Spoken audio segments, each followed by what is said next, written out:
Alhamdulillahi nahmaduhu wa nasta'inuhu wa nastaghfiruh wa na'udzu billahi min syururi anfusina wa min sayyiati a'malina may yahdihillahu fala mudhillalah wa may yudlil fala hadiyalah asyhadu an la ilaha illallah wahdahu la syarikalah wa asyhadu anna Muhammadan abduhu wa rasuluhu alladzi la nabiyya ba'da.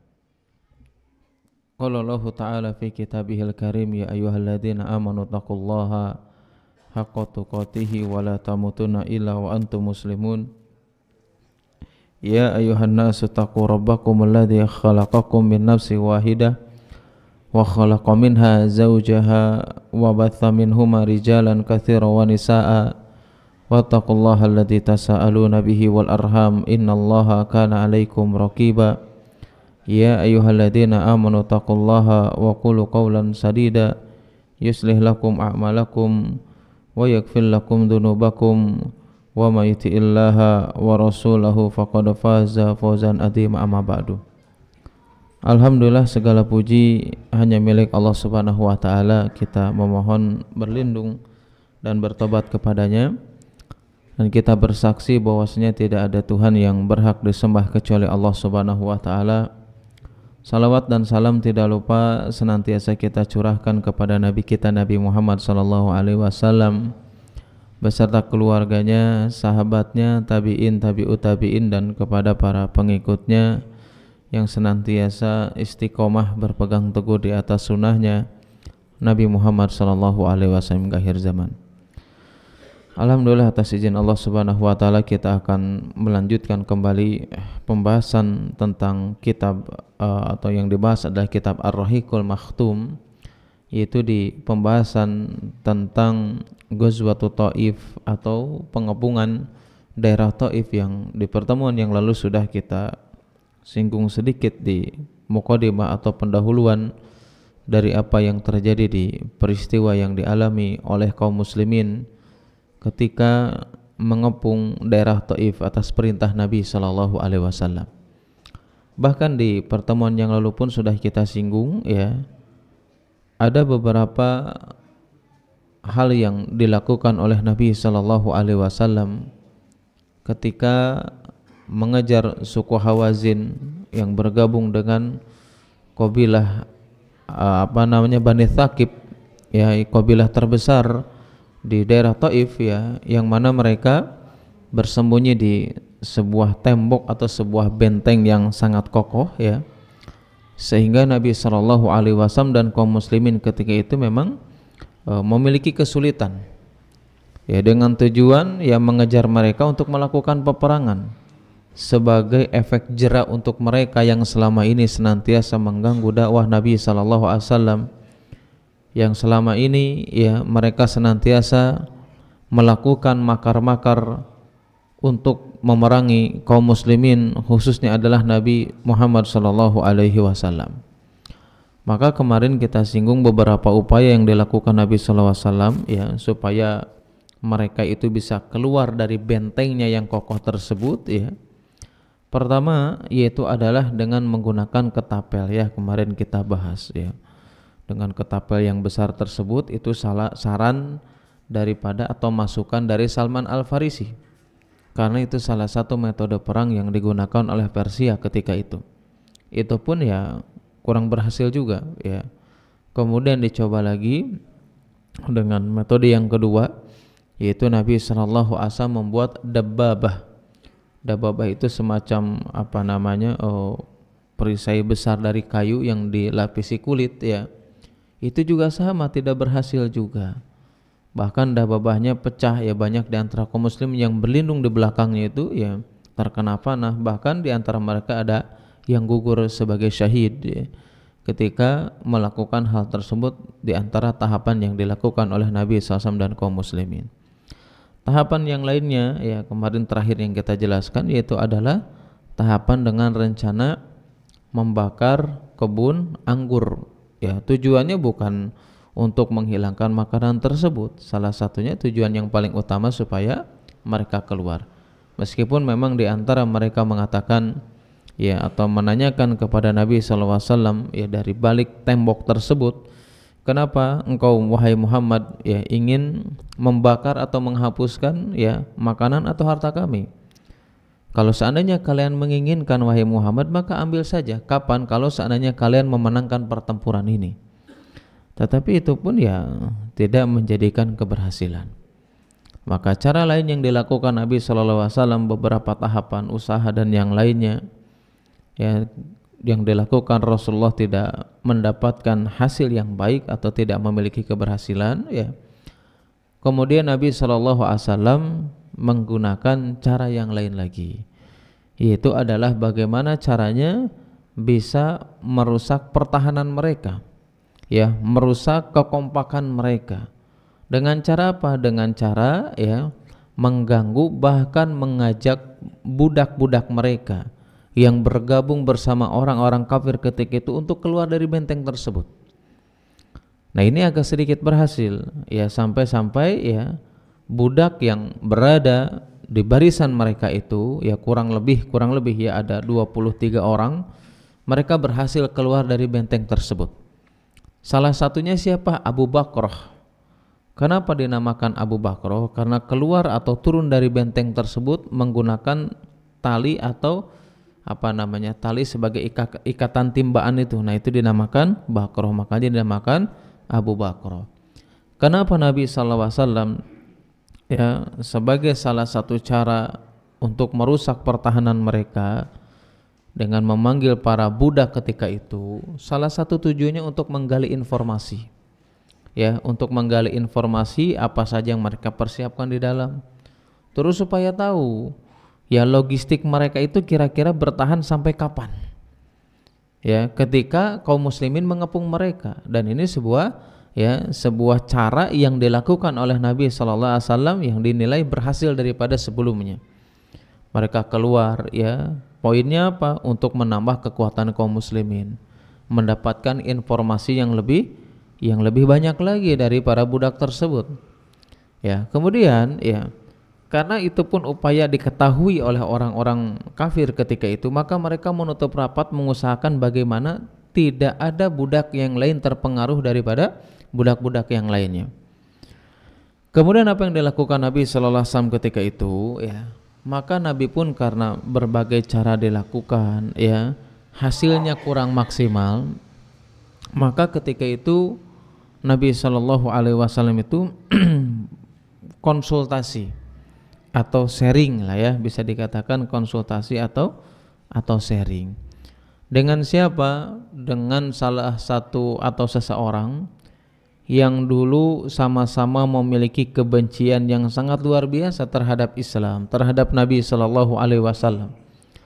Tapi di sisi lain ya, orang tersebut ya sudah menjadi sahabat Rasulullah SAW, dan beliau itu diantara orang yang pandai dalam taktik berperang, bahkan memiliki kejelian ya ketika menentukan ya rencana-rencana ketika akan melakukan peperangan. Itu diajak diskusi oleh Nabi Sallallahu Alaihi Wasallam. Siapa itu? Adalah An-Naufal Ad-Daili ya, An-Naufal Ad-Daili ya, diajak konsultasi dengan Nabi Sallallahu Alaihi Wasallam. Kemudian ketika itu Naufal Ad-Daili menyampaikan kepada Rasulullah Sallallahu Alaihi Wasallam ya dengan dengan sebuah perumpamaan. Apa yang disampaikan ketika itu? Wahai Rasulullah, bahwasanya mereka itu seperti rubah. Ya, mereka itu seperti rubah. Rubah itu apa, Pak? Musang ya, kalau kita pahami rubah itu adalah musang. Mereka itu seperti rubah. Kenapa? Kalau kita tunggu di atasnya, sabar dalam waktu yang sangat lama, pasti kita akan bisa menangkapnya. Dan kalaupun kita meninggalkannya, mereka tidak akan mengganggu kita. Nah, kalimat tersebut, ucapan yang keluar dari lisannya Naufal Ad-Daili ketika itu, ini menjadi alasan yang melatar belakangi Nabi SAW menarik pasukan. Ya, Nabi SAW ketika itu dengan ucapan tersebut ya memiliki beberapa opsi.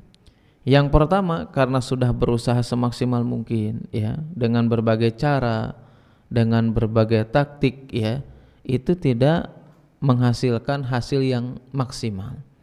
Akhirnya apa? Dengan hal tersebut Nabi sudah berpikir, kalau seandainya kita menetap di tempat tersebut, maka itu madorotnya jauh lebih besar daripada maslahatnya.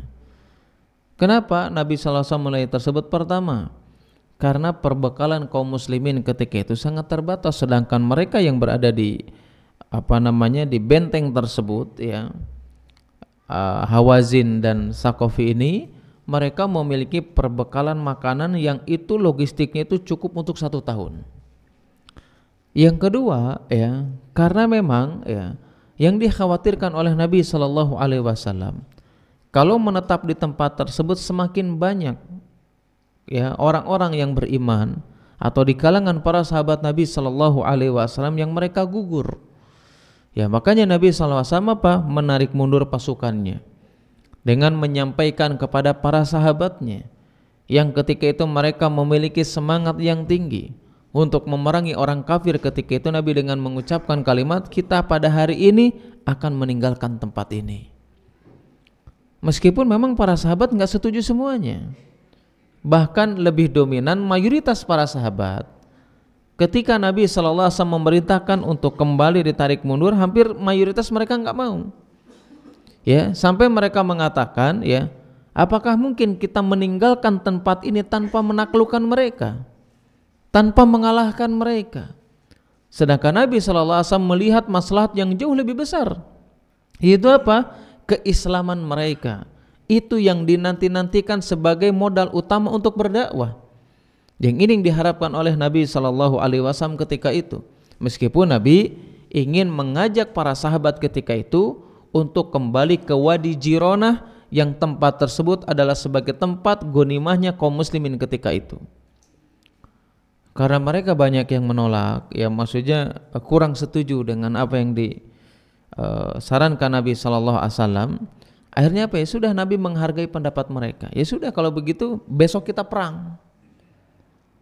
Ternyata apa? Besoknya pun sama. Semakin banyak lagi, semakin berguguran lagi di antara kalangan para sahabat Nabi SAW. Maka semakin bertambah yang gugur, yang meninggal, yang terluka. Maka Nabi pun mengatakan lagi kepada mereka bahwasanya hari ini kita akan meninggalkan tempat ini. Akhirnya apa? Para sahabat pun mereka setuju untuk meninggalkan tempat tersebut. Nah, poin yang bisa kita ambil dari apa yang dilakukan oleh Nabi SAW ketika itu, bahwasanya adalah apapun yang sudah diikhtiarkan, ya, kemudian itu gagal, bahwasanya itu bukan sesuatu yang tercela. Selama Nabi SAW atau selama hal tersebut sudah kita usahakan sebagaimana yang dilakukan Nabi SAW. Kegagalan dalam suatu hal bukan suatu aib ketika kita sudah melakukan dengan berbagai cara dan upaya.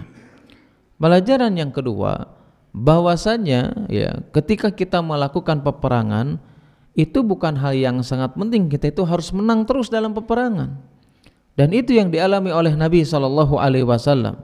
Ya, ketika kapan? Ketika mengepung Taif, yang Nabi SAW ketika itu mengharapkan apa? Menguasai tempat tersebut. Tetapi apa? Ternyata memiliki dampak yang maslahatnya atau madaratnya jauh lebih besar daripada maslahatnya.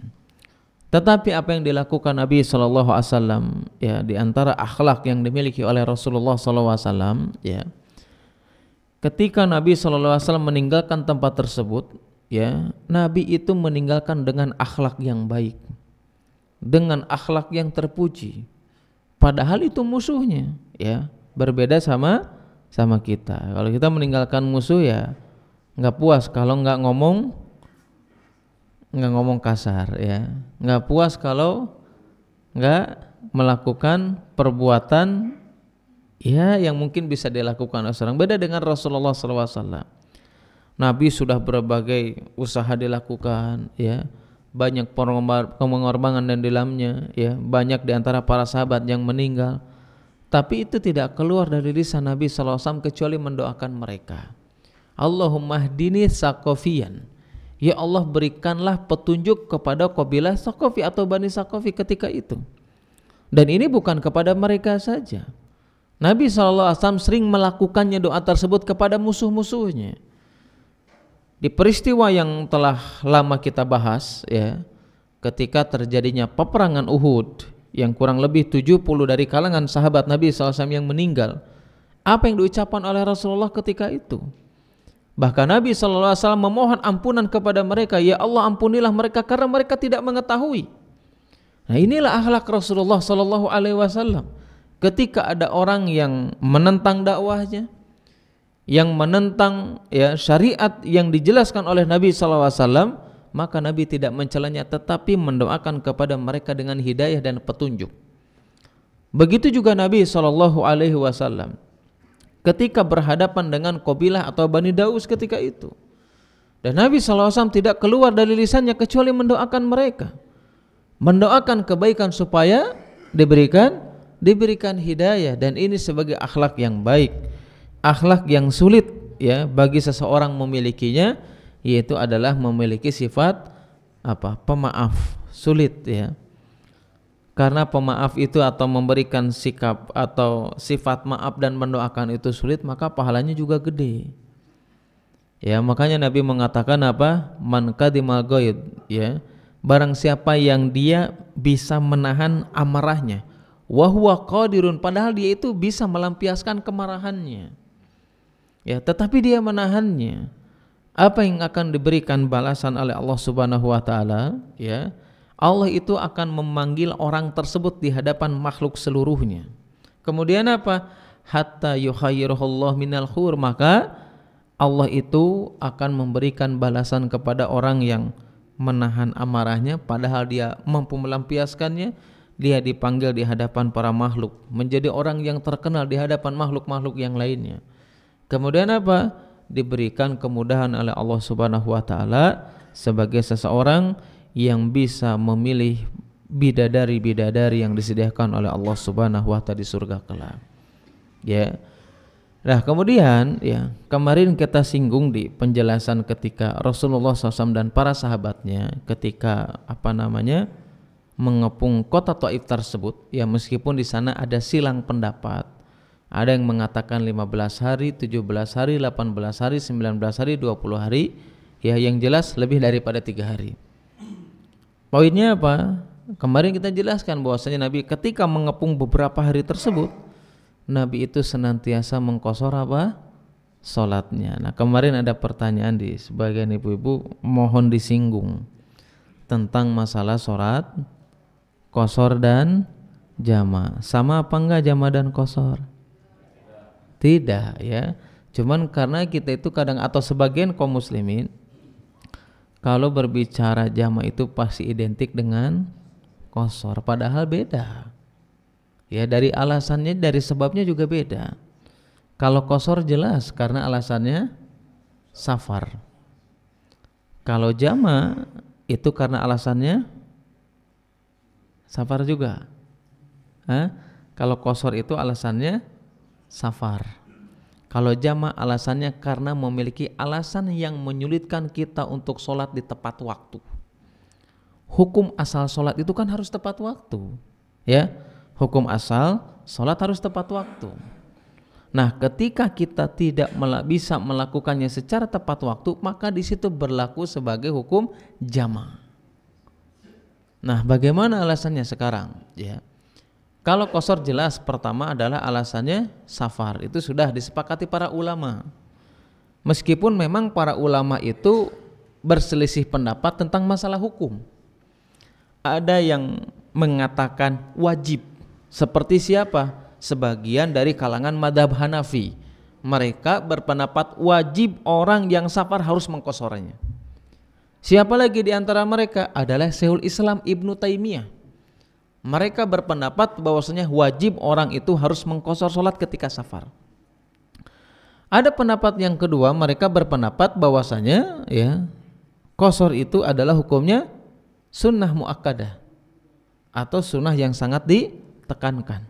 Kenapa? Karena Nabi SAW ketika safar tidak pernah sholat secara sholat sempurna. Maksudnya ketika sholat 4 rakaat itu nggak pernah sempurna.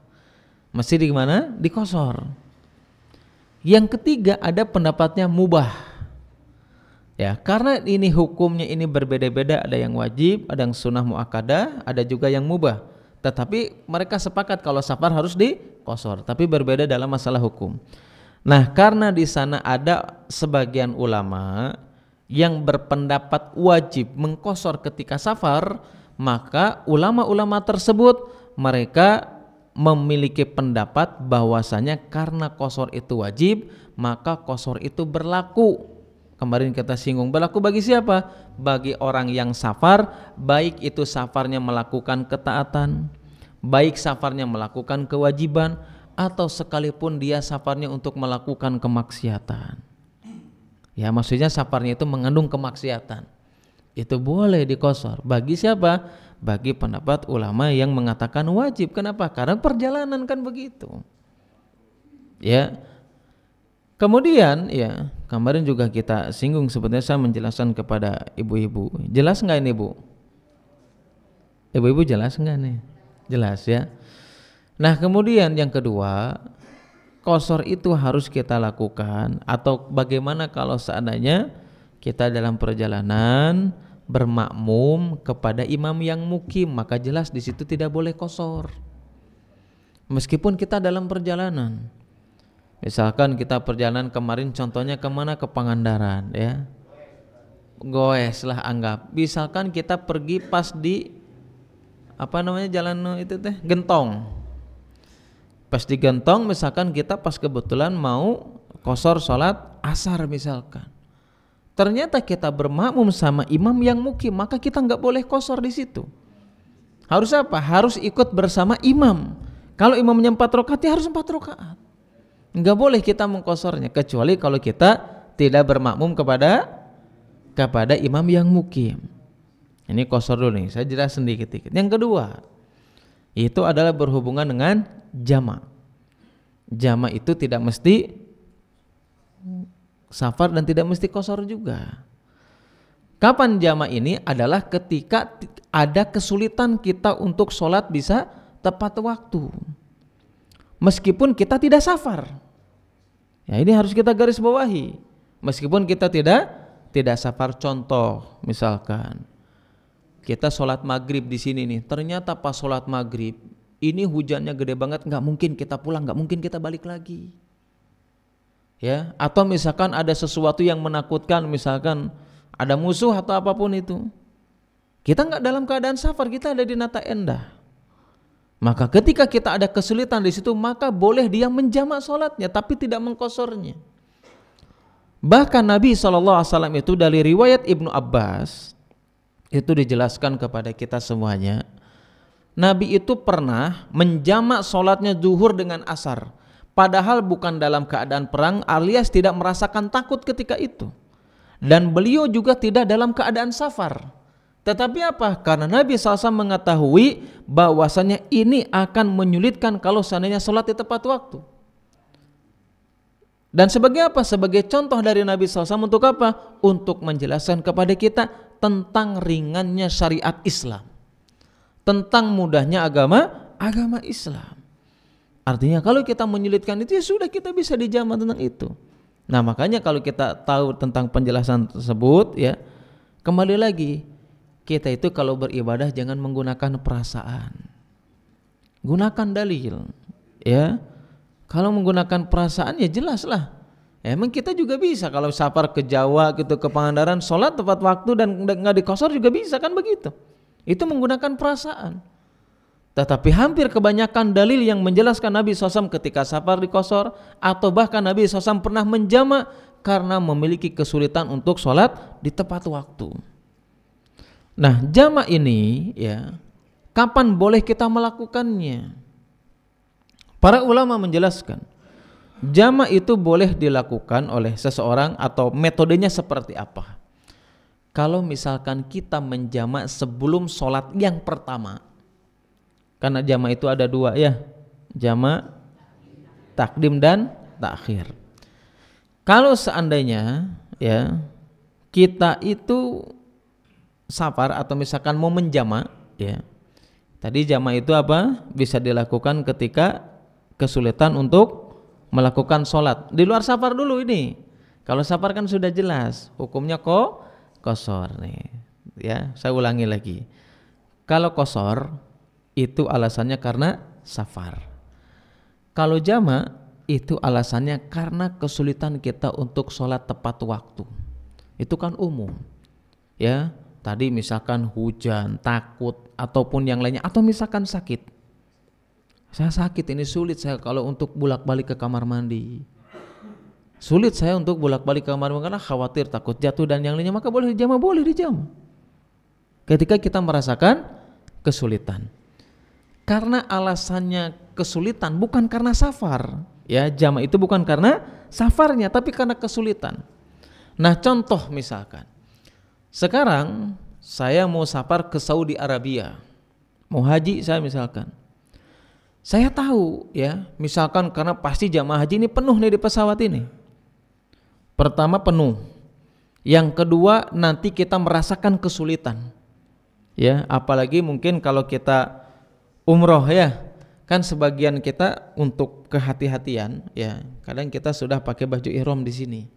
Ya, sudah pakai baju ihram karena khawatir nanti mikotnya kelewat. Nah, ketika kita mau safar menggunakan pesawat dalam perjalanan yang sangat jauh, itu kan pasti menyulitkan kita untuk sholat tepat waktu. Bukan safarnya dulu nih, ya, bukan karena safarnya, tapi karena kesulitannya. Ya, nanti kalau misalkan sholat di pesawat sedikit agak repot. Ya, pasti penuh. Kemudian wudunya, kemudian nanti ya pokoknya mendapatkan kesulitan, kecuali kalau naiknya Saudi Airlines. Kalau Saudi Airlines ada musolanya, ada tempat sholatnya. Ya anggap aja pokoknya naik pesawat yang lain sulit. Boleh nggak kita menjamanya? Boleh, karena kesulitan bukan karena safarnya. Paham nggak? Bisa bedain nggak? Ya, boleh jama, kenapa? Karena kesulitannya. Pertama, kita tidak mungkin sholat dengan mudah, kemudian bisa mendapatkan kesulitan di pesawat tersebut. Akhirnya apa? Akhirnya dia dibolehkan menjamak tanpa mengkosornya. Nah, bagaimana caranya ketika orang ingin menjamak sholatnya? Pertama, kalau seandainya dia itu akan berangkat ke sebuah tempat dan merasakan kesulitan, itu sebelum waktu sholat pertama, maka dia dianjurkan halus sholat jamak takhir. Maksudnya sholat yang pertama gimana? Contoh, saya mau pergi ke Saudinya sebelum zuhur, ya kan? Sebelum, atau keluar negeri lah, saya sebelum zuhur. Berarti kan ini sebelum waktu sholat yang pertama. Kan sholat yang keduanya asar kan? Nah, kalau kita berangkatnya tersebut sebelum waktu sholat pertama, maka dia dianjurkan untuk menjadikan jamannya jamak takhir. Jelas? Yang kedua, kalau seandainya kita berangkatnya setelah sholat pertama, saya mau berangkatnya nanti habis zuhur kok. Sudah, berarti kalau kita berangkatnya setelah sholat pertama, maka yang kita lakukan, dia disarankan atau dianjurkan untuk jamak takdim. Jelas? Jelas. Nah, kemudian Ustadz, bagaimana kapan kita boleh mengkosor sholat tersebut? Boleh nggak di rumah? Jelas nggak boleh lah. Karena kita kalau di rumah belum safar. Kapan kita boleh mengkosor sholatnya tersebut? Ketika kita sudah meninggalkan tempat tinggal kita. Apakah ada batasannya? Sebagian ulama mengatakan ketika sudah meninggalkan gedung-gedung yang ada rumah di sekitaran kita. Tetapi dalam kitab Tawdihul Ahkam itu dijelaskan batasan orang itu sudah termasuk safar. Di antara pendapatnya adalah ketika dia sudah jalan 3 mil meninggalkan rumahnya, atau kurang lebih 1,6 kilometer. Maka dia statusnya sudah safar dan dia boleh dikosor.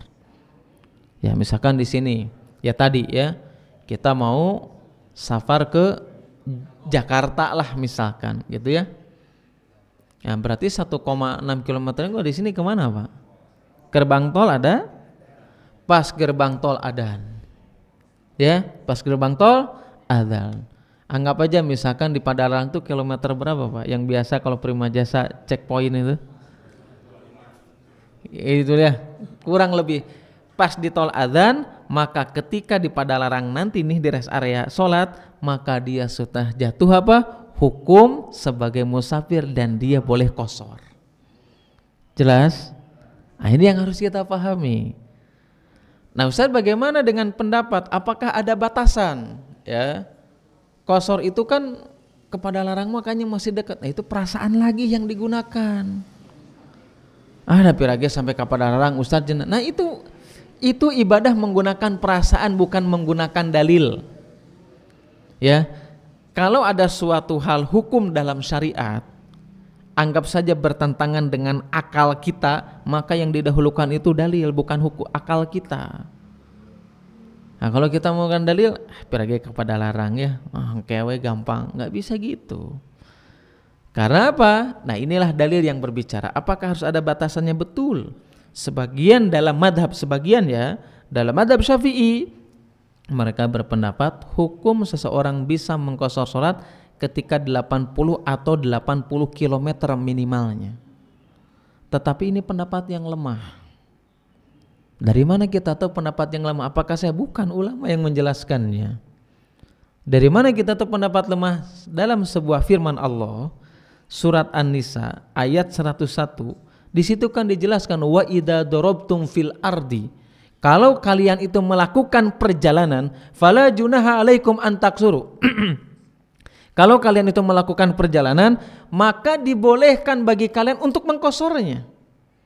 Dalam ayat Al-Qur'an tersebut boleh mengqasharnya tanpa menjelaskan apa? Jarak di situ. Enggak ada dijelaskan jarak di situ.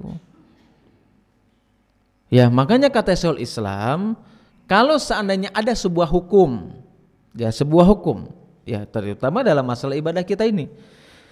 Kalau ada sebuah hukum yang hukum tersebut tidak dijelaskan secara detail jarak dan ketentuannya dalam dalil, maka itu dikembalikan kepada urf alias adat kebiasaan masyarakat.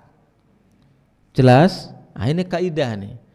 Ya, kalau ada sebuah hukum yang tidak dijelaskan secara dalil, secara terperinci jarak dan ketentuannya, maka hukum tersebut dikembalikan kepada adat atau kebiasaan masyarakat. Sekarang safar dalam surat An-Nisa atau dalam hadis-hadis lain itu tidak dijelaskan tentang jaraknya. Berarti kalau tidak dijelaskan tentang jaraknya apa? Kembali kepada urf, kembali kepada pengakuan masyarakat, kembali kepada adat kebiasaan masyarakat, kapan orang tersebut statusnya disebut sebagai pendatang alias musafir. Jelas? Artinya kalau seandainya saya anggap orang Nata Endah, saya safar ke Pangalengan, menurut mereka saya pendatang dan musafir, maka sudah jatuh di situ hukum sebagai musafir. Dan ini pendapat yang kuat, pendapat yang saya yakini. Meskipun ada Ustadz saya mah tetap aja mengikuti pendapat Syafi'i harus 80 atau 80 km, silakan tidak masalah, kita harus berlapang dada. Kenapa? Karena ini perbedaan para ulama yang harus kita lapang dada di dalamnya. Ya, tetapi memang kalau mengikuti pendapat yang kuat, maka itu tidak ada batasan tertentu. Kapan kita harus mengqashar sholat? Jadi ibadahnya apa? Jangan menggunakan perasaan, ya, tapi menggunakan dalil. Kalau semuanya menggunakan perasaan, pasti kita akan beda-beda terus. Perasaan saya dengan perasaan ibu-ibu dan bapak-bapak beda. Ya, harus menggunakan dalil. Nah kemudian yang sering menjadi pertanyaan itu, bagaimana kalau seandainya, ya ini kalau seandainya, ketika kita melakukan safar, ya, melakukan safar, ternyata yang kita qashar itu atau jamak qashar atau qashar tersebut yaitu adalah sholat maghrib dan isya. Ketika sholat maghrib isya, ya, ternyata kita sampai di, anggap saja ke Pangandaran lagi, ya. Udah niat nih, karena kita berangkat dari sini, anggap aja habis asar, ya. Nanti ajalah sholatnya misalkan di qashar atau jamak takhir nanti ketika sampai di Pangandaran, ya. Ketika sampai di Pangandaran, anggap saja, ya, pas sampai di masjid besar, pas di gerbang Pangandaran ada masjid, ya, kalau dari sini sebelah kanan, pas mau sholat ternyata itu sedang sholat isya, sedangkan kita belum sholat maghrib. Mana yang harus kita dahulukan? Isya dulu terus maghrib gitu? Yakin? Enggak, saya nanya aja, Kan harus yakin dengan pendapatnya, enggak menyalahkan ya. Pas datang ke sana, pas mau sholat maghrib, ini Isya ini gimana sikap kita ini?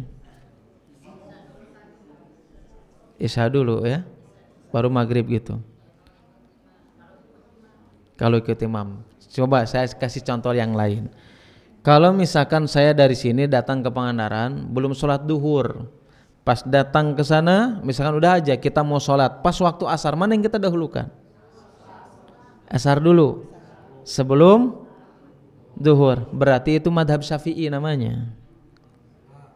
Ya, kalau madhab Syafi'i itu harus sholat di mana waktu sholat itu datang. Ya, kalau kita belum duhur, pas datang asar berarti asar dulu, baru duhur. Tapi pendapat yang kuat, pendapat mayoritas ulama, ketika kita berhadapan di waktu atau waktu tersebut, maka kita sholatnya secara berurutan. Meskipun ada di waktu asar, maka kita niatkan sholat duhur. Dari mana pendapat kuat? Dulu kita pernah menjelaskan ketika perang Ahzab. Nabi SAW itu ketika itu sampai mendoakan kebinasaan kepada orang kafir ketika itu, dengan sibuknya perang Ahzab ketika itu, Nabi terluput sholat asar. Kapan Nabi melakukan sholat asar? Itu di waktu sholat maghrib. Sholat asar dulu kemudian maghrib. Ini sebagai dalil yang kuat. Ya, kalau kita berada di tempat yang kedua, maka kita harus berurutan. Meskipun saya tetap Ustadz mau asar dulu, silakan, itu pendapat dari madhab Syafi'i. Tetapi pendapat mayoritas ulama yang kuat, kita sholatnya harus berurutan. Itu gampang kalau zuhur sama asar. Nah, yang jadi masalahnya bagaimana kalau maghrib sama isya? Kenapa? Karena maghrib itu nggak bisa jadi dua. Ya, kalau kita harus berurutan, datang ke masjid, ternyata imamnya sedang sholat isya. Dan kita kan maghribnya belum, pasti sholatnya tiga. Bagaimana sikap ini? Maka para ulama ada dua pendapat, atau dua tata cara. Yang pertama, dia tetap ikut bersama imam yang sedang sholat isya tersebut. Ketika di rakaat ketiga, dia duduk tasyahud, kemudian salam, kemudian dia melanjutkan sholat meskipun satu rakaat bersama imam. Ini pendapat yang pertama. Pendapat yang kedua, itu adalah seperti apa? Kita tetap ikut bersama siapa? Bersama imam yang sholat isya. Di rakaat yang ketiga kita duduk tasyahud, dia membaca tasyahud sebagaimana yang kita kenal, kemudian dia tidak salam, sudah duduk aja nunggu imam tersebut salam di rakaat keempat. Jelas? Ya, jadi kalau datang, aduh maghrib belum nih, imamnya lagi sholat isya, ya sudah, kita mau ngambil pendapat mana? Pendapat yang pertama, ya sudah, pas rakaat ketiga udah salam, kita langsung bangkit lagi sholat ikut bersama imam sholat isya. Atau pendapat yang kedua, ya sudah, di rakaat ketiga dia duduk aja. Ya, tinggal apa? Tinggal nunggu salam nanti bersama imam yang sedang sholat isya. Ini yang kedua. Yang ketiga, sebagian ulama berpendapat yaitu adalah kita sholat sendiri dulu maghrib, kemudian apa?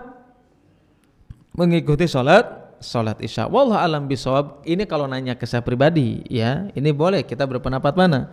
Kalau saya pribadi, saya mengikuti pendapat yang pertama. Ya, yaitu apa? Ikut sholat di rakaat ketiga, kemudian apa?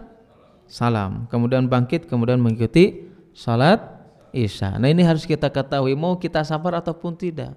Supaya apa? Supaya nanti misalkan ada orang lagi safar, pas sholat isya digigirin orang gitu ya. Nah, ayo mas sholat isya teh 3 rakaat. Nah, nanti nggak bilang lagi dia sesat ya, nggak bilang lagi dia sesat. Kenapa? Oh, bisa jadi dia sholat maghrib mengikuti pendapat yang pertama, yang dia salam di rakaat ketiga. Nah, tapi bagaimana kalau misalkan kita ada rombongan nih, karena kita safarnya pakai bis, otomatis kan rombongan. Pas sampai di Pangandaran tadi, imamnya sedang sholat isya. Apakah kita membuat barisannya? Udah kita ada rombongan jamaah, wah sholat maghrib heula weh, nanti baru sholat isya. Maka para ulama di antaranya Syekh Utsaimin, maka ini tidak boleh dilakukan. Meskipun kita rombongan bisa bikin jamaah sendiri, maka dia tetap gabung bersama imam yang sedang sholat isya. Jelas? Mudah-mudahan jelas ya. Kemudian kapan seseorang itu, ya ini tidak berkaitan dengan jarak ya, jarak tadi ada perbedaan para ulama, tapi statusnya. Sampai kapan orang itu statusnya sebagai musafir? Ini juga sama, ada perbedaan para ulama. Tetapi dirinci lagi. Yang pertama, kalau ada orang safar dan dia nih harus dipastikan, kalau ada orang safar terserah mau keluar negeri, keluar kota, keluar pulau, ya. Dia safar. Dia dari awal sudah meniatkan dirinya untuk tidak kembali ke kampung halamannya.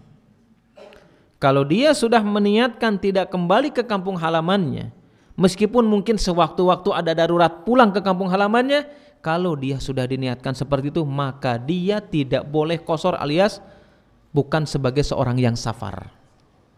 Ya, saya misalkan pergi ke Yaman, saya niat emang nggak bakalan pulang lagi ke Indonesia.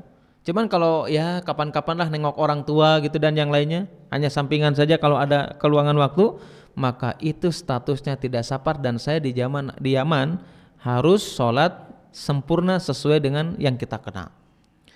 Yang kedua, kalau misalkan ada orang yang safar, kemudian apa? Kemudian orang tersebut ya, dia tidak ada niatan untuk tinggal di tempat tersebut. Tetapi di sisi lain dia nggak tahu sampai kapan urusannya selesai. Ya misalkan kembali lagi contoh, saya pergi ke Saudi Arabia, saya emang ada urusan di sana, ada kerjaan di sana, tapi saya nggak pernah tahu urusan saya itu selesainya kapan, saya nggak tahu. Ya, nggak tahu setahun lagi, nggak tahu 2 tahun lagi, 5 bulan lagi, intinya saya nggak tahu urusan saya selesai itu sampai kapan. Nah, ketika saya tidak meniatkan di tempat tinggal tersebut, meskipun urusannya kita tidak pernah tahu selesainya kapan, mau setahun 2 tahun, maka dia statusnya sebagai musafir alias safar. Ya, makanya dulu saya ketika di Yaman itu saya punya guru atau beberapa guru syekh saya itu orang-orang Libya. Dan itu di Yamannya itu, saya masuk ke Yaman itu, di antara mereka tuh ada yang 12 tahun, 10 tahun, tapi mereka sholatnya sering dikosor. Saya kan bingung, karena dulu belum paham.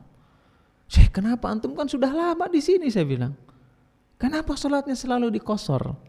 Baru beliau menjelaskan, saya tidak ada pernah niatan untuk tinggal di sini. Dan saya di sini ada urusan.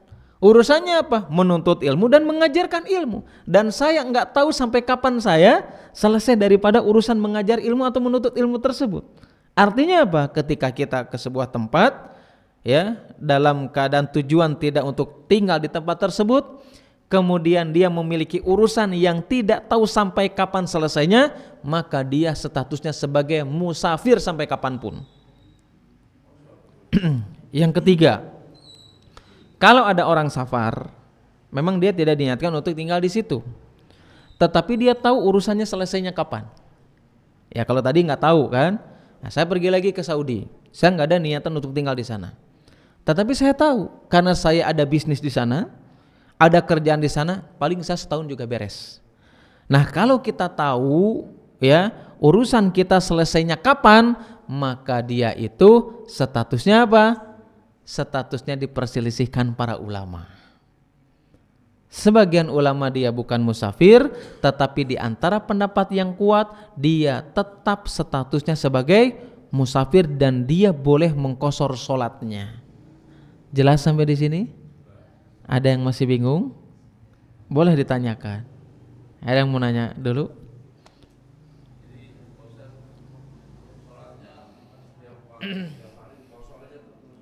Betul. Bahkan ya, kalau ada orang yang safar, ya, kemudian dia juga tidak tahu urusannya sampai kapan, tapi dia di negara yang dia tuju itu punya rumah.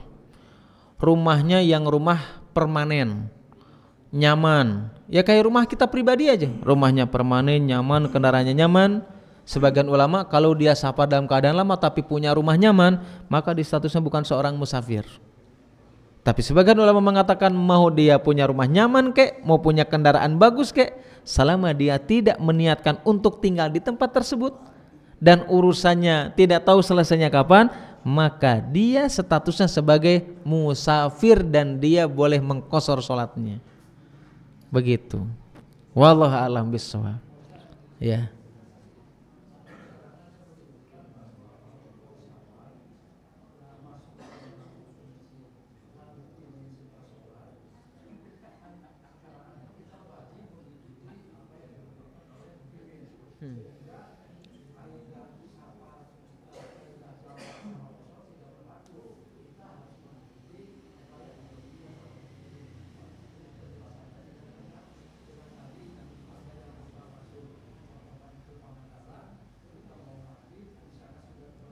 Ya. Ya, jelas ya. Kenapa dalam hal tersebut ketika safar kita qashar ya, jelas hukum asalnya kita harus mengikuti imamnya. Tetapi sebagian para ulama menjelaskan ketika konteksnya di sini sholat maghrib yang pasti niatnya beda, maka para ulama membolehkan bedanya niat antara imam dan makmum ketika kita safar. Boleh itu niatnya berbeda. Ya kata kita niatnya apa? Safar ini dibolehkan. Ya dibolehkan Allah alam bisawab, kecuali kalau memang sholatnya antara zuhur asar itu kan rakaatnya sama. Ya ketika kita bermakmum kepada imam yang mukim maka kita harus mengikuti itu. Allah alam bisawab. Oh iya gimana?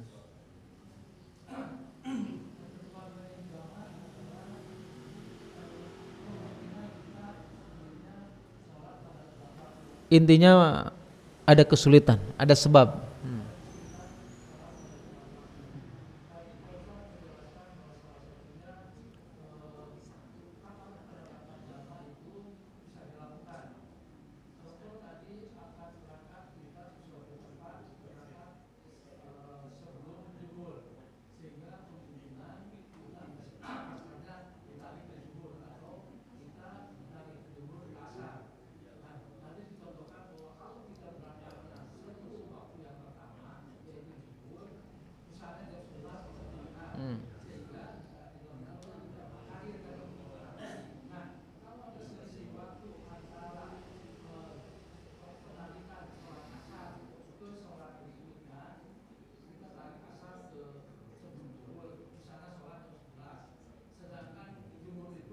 Bentar. Maksudnya ditarik gimana? Ditakdim gitu. Tapi jam 11 gitu.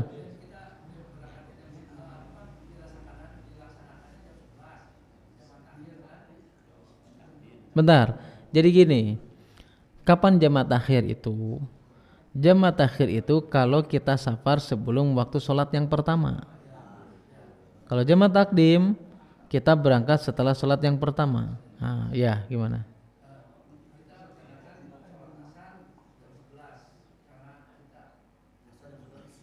Bentar, saya belum paham. Sholat asar jam 11. Berarti kan itu berangkatnya sebelum zuhur. Berarti sebelum zuhur nanti jamak takhir.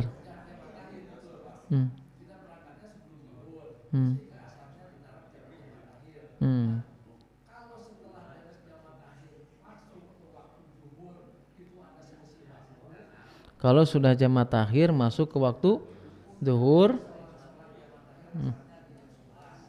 Bentar. Kalau jamak takhir berarti nanti di asar, Pak.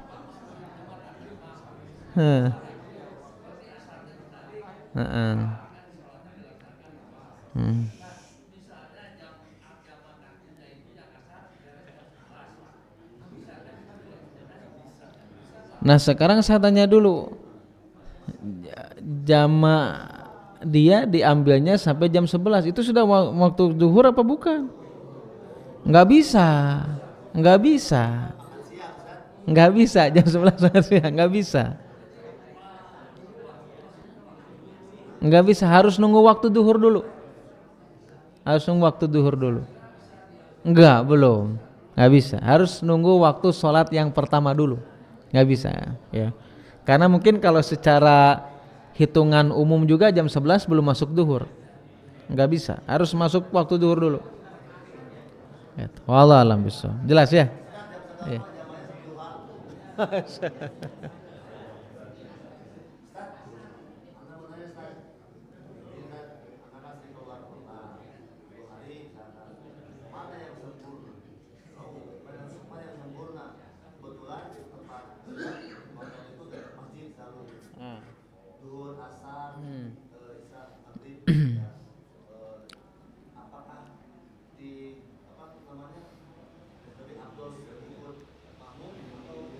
Maksudnya ikut berjamaah gitu. Ya. Artinya kan para ulama itu menjelaskan ketika safar itu kan ada keringanan kita tidak berjamaah. Tapi kalau misalkan kita bisa berjamaah menurut Syekh Utsaimin, maka itu lebih baik. Wallahu a'lam bishawab. Iya, jelas ya? Wallahu a'lam bishawab. Oh ya gimana?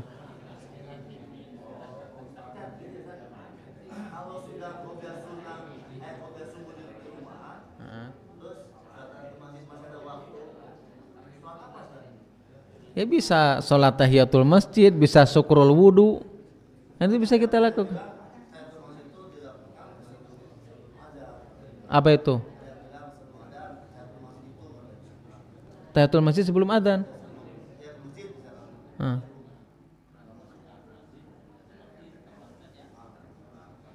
Jadi tahiyatul masjid itu nggak mesti harus adzan. Tahiyatul masjid harus setelah adzan gitu. Sebelum adzan. Terserah mau sudah adzan ataupun adzan silakan. Sebabnya tahiyatul masjid itu apa? Ketika sebabnya masuk masjid. Dan itu nggak harus nunggu adzan. Bahkan kan kita tahu ada waktu-waktu terlarang seseorang untuk sholat. Ketika matahari terbit, matahari tenggelam, ketika matahari di tengah-tengah sampai tergelincir. Saya misalkan anggap saja ngisi kajian di sini maghrib. Saya datang ke sini 5:30 belum adzan itu. Di waktu yang terlarang malah. Boleh nggak saya sholat tahiyatul masjid? Boleh karena ada sebab. Sebabnya saya masuk ke dalam masjid, bukan adzan. Jelas ya?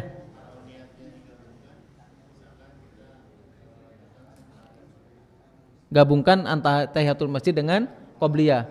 Selama itu sifatnya sama maka itu boleh.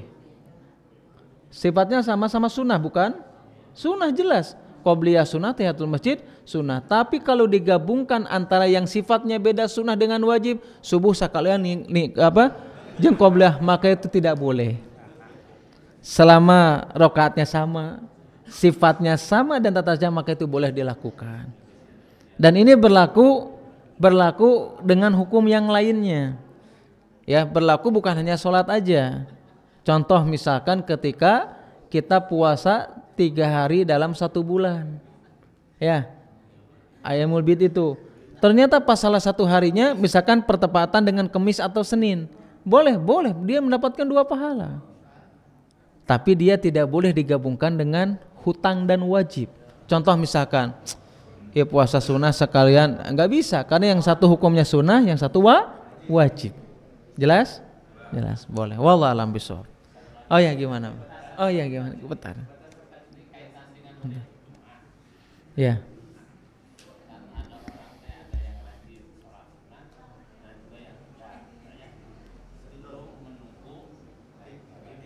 Ya.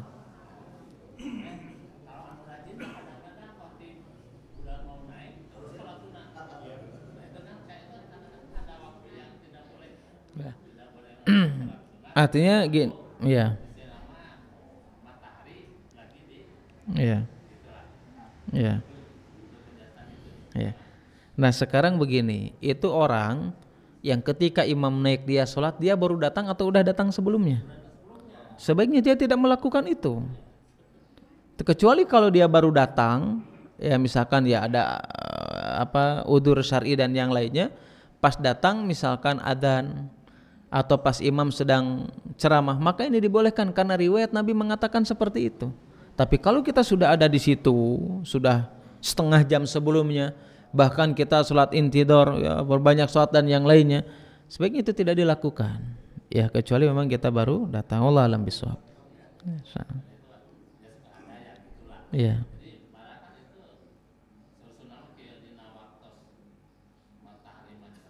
Iya. Iya betul. Kecuali ada sebab.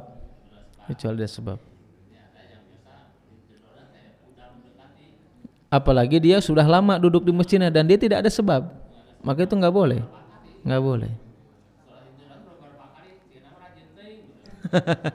Nunjuk semangat. Allah. Gimana? Iya. Oh 1,6 ya, lupa salah. Berarti berapa kilo? 4,8. Berarti 4,8 kilo ya, itu diantara dalam kitab Tawdih wal Ahkam. Tetapi sebagian ulama lagi mengatakan nggak ada batasan tersebut. Selama kita sudah meninggalkan rumah, gedung-gedung di sekitar rumah, bangunan-bangunan di sekitar rumah, maka dia sudah dihukumi sebagai safar. Ya, tapi pendapat tadi ada yang 3 mil. Wallahu a'lam bishawab. Kalau saya pribadi ya sudah, ketika saya sudah safar keluar dari rumah, ya sudah, berarti kita sudah statusnya sebagai musafir. Wallahu a'lam bishawab. Ada yang memberikan jarak, ada yang tidak.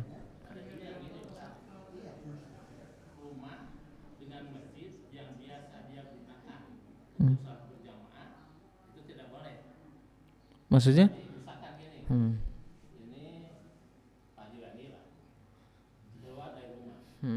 Sedangkan Al-Kausar itu tempat biasa pagi tadi sholatnya di Al-Kausar. Ya. Itu juga ada mengatakan tidak boleh kalau seandainya di Al-Barokah ya boleh. Maksudnya di? Beda masjid yang biasa masjid yang. Maksudnya nggak boleh dijama gitu? Ya untuk kosor. Untuk kosor? Kosor itu kan biasa pagi tadi. Oh iya. Sholatnya di masjid Al-Kausar. Ya. Nah, jadi kewajiban itu kosornya sholat itu tidak boleh di masjid ini, tapi harus di. Iya, karena itu mengambil ke pendapat kapan? Karena itu masih di rumah, di halaman di rumahnya. Ya, artinya sekarang batasan nata enah mana? Anggap saja jalan gede ya. Berarti ketika ada di sini, ada di masjid apa tadi Al-Barokah, itu statusnya kita masih di tempat sendiri.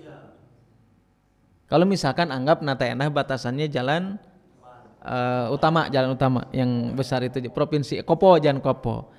Ya, kalau misalkan itu batasannya, meskipun kita sholat di Al-Barokah atau Al-Barkah, itu kita statusnya belum meninggalkan tempat kita. Ya, artinya apa? Ketika keluar dari batasan itu, meskipun sebagian ulama tidak memberikan jarak atau tadi ada yang jarak ya 3 mil ya, maka itu kita betul-betul pastikan sudah tidak keluar dari batasan tempat tinggal kita. Seperti saya, misalkan saya tinggal di komplek Damar Mas. Saya udah keluar nih, baru nyampe gerbang itu lumayan jauh dari rumah saya. Tapi itu statusnya masih Damar Mas itu. Tapi ketika saya udah keluar dari Damar Mas, ya jauh dari wilayah tempat tinggal saya, maka kita sebagai orang yang bisa mengkorsor sholat tersebut. Wallahu a'lam bishawab. Itu diantara penjelasan para ulama. Jelas Pak Ji? Mudah-mudahan jelas. Ada yang sebelah sini yang mau nanya Pak? Oh iya, gimana Pak?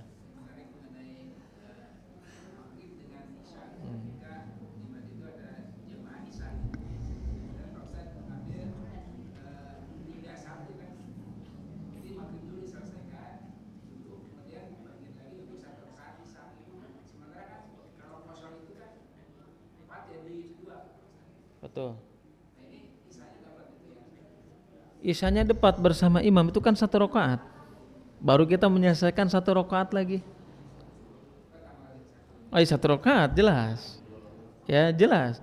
Jadi kan 3 nih. Anggap saya pendapat saya aja ya. Pas 3 saya salam. Saya langsung berdiri tuh. 1 rakaat bersama imam kan. Ya tinggal saya nambahin 1 rakaat lagi. Berarti 2 rakaat. Tapi kalau seandainya pas datang, imamnya lagi sholat isya, pas kebetulan imamnya lagi rakaat kedua, ya. Kalau kita datang pas imamnya sholat isya dan rakaat kedua, ya sudah, berarti kita 3 rakaat bersama imam, nggak usah ditambah lagi. Itu kalau rakaat kedua. Tapi kalau tadi dari awal kita ikut sama imam, ya sudah, bangkit 1 rakaat kemudian menyempurnakan 1 rakaat lagi. Jadi 2 sholat isyanya. Gimana? Oh enggak, kita berdiri aja. Kita berdiri, enggak salam, enggak ikut salam. Kan pertama mas salam sholat maghrib di rakaat ketiga kan, berarti sisa 1 rakaat nih, bangkit ikut sama imam. Udah sholat, imam salam kita berdiri. Ya, imam salam kita berdiri untuk menyempurnakan 1 rakaat. Untuk sholat isya jadi 2 rakaat. Jelas Pak? Allah alam bishawab. Cukup. Oh iya, gimana?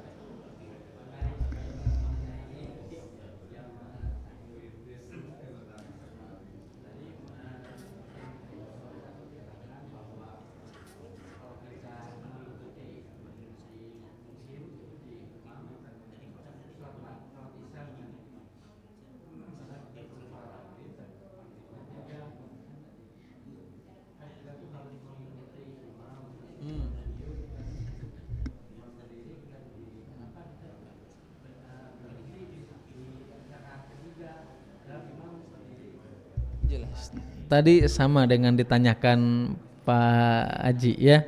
Betul, hukum asalnya kita itu harus mengikuti imam. Tetapi dalam perkara maghrib dan isya itu boleh seseorang itu sholat dengan berbeda niat. Niat imam sama saya pasti beda. Saya ada sholat maghrib ya, imamnya sholat isya, maka itu dibolehkan. Maka itu dibolehkan. Oh jelas, karena Nabi SAW bahkan baik diriwayat dari Ibnu Abbas dan yang lainnya itu menjelaskan tentang hal demikian. Begitupun dalam mazhab Syafi'i, yaitu menjelaskan bahwasanya kita membolehkan memiliki dua niat yang berbeda, terutama adalah ketika sholat isya dan maghrib. Kedua, tadi saya menjelaskan tentang perbedaan para ulama. Ketika ada orang yang melakukan jamak qashar antara isya antara zuhur dan asar. Ya, kalau kita mengikuti pendapat Syafi'i jelas aman. Tapi kalau kita tidak mengikuti pendapat Syafi'i, sholat itu harus urutan, ya kan? Lalu terus gimana? Kita ngikuti dengan imam yang ada. Sedangkan saya belum sholat zuhur, boleh apa enggak? Nah ini pendapat jumhur ulama, boleh berbeda niat. Kapan? Salah satunya ketika imam dan makmum dalam keadaan safar, itu boleh niatnya berbeda. Kenapa? Kembali lagi kepada hadis Nabi SAW. Hadis yang pertama dalam hadis Arba'in apa? Innamal a'malu binniyat, wallahu a'lam bissawab. Ya. Oh iya boleh. Gimana Pak? Terakhir ya.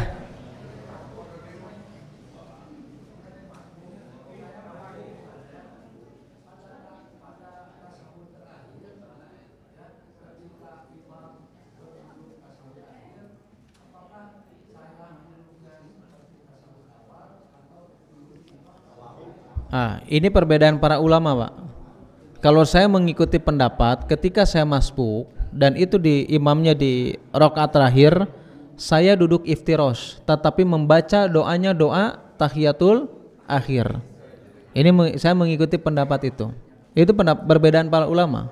Ya meskipun sebagian ulama ya sudah ketika imam rakaat terakhir ya duduknya seperti tasawuf akhir. Tapi saya mengikuti pendapat yang dinilai menurut saya kuat atau ulama kuat ya, yaitu adalah duduknya duduk iftirash, duduk seperti tasawuf awal, tetapi dia membaca doanya doa tasawuf akhir. Wallahu a'lam bissawab. Cukup ya? Subhanakallahumma wa bihamdika asyhadu an la ilaha illa anta astaghfiruka wa atubu ilaik. Assalamualaikum warahmatullahi wabarakatuh.